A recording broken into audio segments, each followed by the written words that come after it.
নমস্কার, কেমন আছেন সবাই? আপনাদের সকলকে স্বাগত জানাই চ্যানেল রূপা মুখার্জিতে। জয় কৃষ্ণকালী মায়ের জয়, কৃষ্ণকালী মায়ের আশীর্বাদ আমাদের উপর এভাবেই বর্ষিত হোক।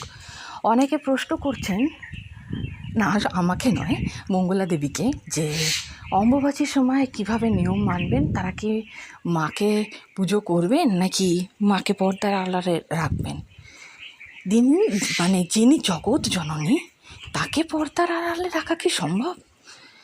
দেখুন, মঙ্গলা দেবীও কিন্তু বলেছেন যে না, পর্দা প্রথা করার কোনো দরকার নেই। কামাখ্যা মন্দিরে যে নিয়ম চালু আছে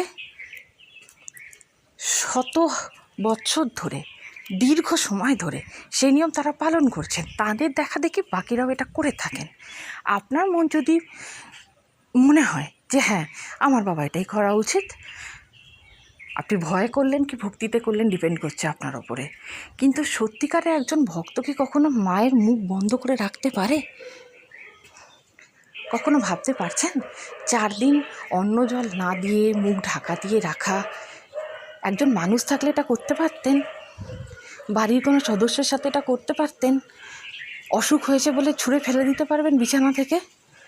হ্যাঁ, এখনকার দিনে অনেকেই করছেন, সেটা কোনো নতুন কথা নয়, কিন্তু বিবেক বলে তো কিছু আছে।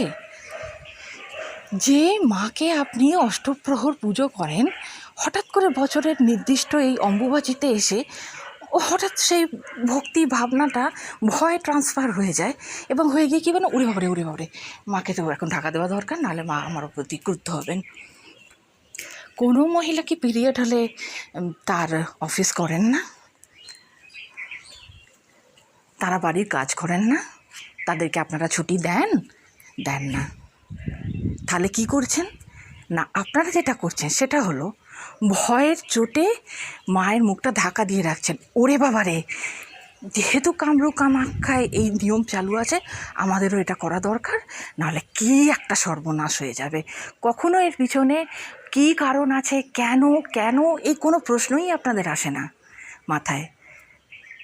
হয়তো এতদিনে এসেছে তাই হয়তো জিজ্ঞাসা করছেন অনেকেই যে মঙ্গলা মা আমরা কী করব। তো মঙ্গলা দেবী এই কথাগুলোই বলেছেন, আমরা শুনে নেব মঙ্গলা দেবী ঠিক কী বলেছেন ভক্তদের উদ্দেশ্যে। তবে তার আগে আপনাদের কাছে অনুরোধ, ভিডিওটি ভালো লাগলে অবশ্যই লাইক শেয়ার কমেন্টস করবেন, চ্যানেল সাবস্ক্রাইব করে পাশে থাকবেন। কথা বলি, কিছু কথা বলে দিই দরকারি কথা। যেসব ভক্তরা আমাকে অনেক কোশ্চেন করেছেন, আচ্ছা মায়ের কি মুখ ঢেকে রাখবো? একদমই না, মায়ের মুখ কেউ ঢেকে রাখবে না। আমি সোনা মাকে ঢেকে রাখি না, কোনোদিন রাখিনি, রাখবো না। কারণ বলে দিই, আগের বারে যেখানে মা বসেছিল ওরা কেউ বলেছিল যে মায়ের ঢেকে রাখতে, মুখটা কখনোই ঢেকে রাখবে না মাকে। কারণ মা স্বয়ং আমাকে বলেছেন যে আমাকে মুখ ঢাকা দিবি না, তার কারণ মায়ের কষ্ট হয়, মাকে সেবা দেবে। আচ্ছা, তোমাদের কামরূপ কামাখ্যা একমাত্র মায়ের মন্দিরটাতে, ওখানে যারা পুজো করেন মায়ের, তারা কিন্তু লাল কাপড় দিয়ে মাকে ঢেকে রাখেন, আবার 4 দিন পরকে মায়ের কাপড়টা সরিয়ে দিয়ে আবার পুজো করেন। তো ঠিক আছে, কামরূপ কামাখ্যায় মায়ের জন্য তো আমাদের সবাই মা। তবে দেখবেন দক্ষিণেশ্বর তারাপীঠ মায়ের দরজা খোলা থাকে। এটুকু বলবো, মায়ের মুখ কেউ বন্ধ করবেন না, মাকে কষ্ট দেবেন না, মাকে সেবা দেবেন, 4 দিন উপোস করে রাখবেন না, কারণ মায়ের মুখ কেউ ঢাকা রাখবেন না। অম্বুবাচী পড়ে গেছে, তোমরা সবাই জানেন, 257 পড়ে গেছে, দেখি 3টে বাজ, যেমন 3:10 অম্বুবাচী পড়ে গেছে। আমি মাকে যেমন পুজো করি তেমন পুজো করবো, কারণ আমি আগেও বলেছি আমি আমার মতো পুজো করতে ভালোবাসি। মা আমাকে যেমন বলাবে আমি তেমন বলবো, মা আমাকে যেমন করাবে আমি তেমনটাই করবো, কারণ মায়ের সম্পূর্ণ মায়ের আদেশ এটা।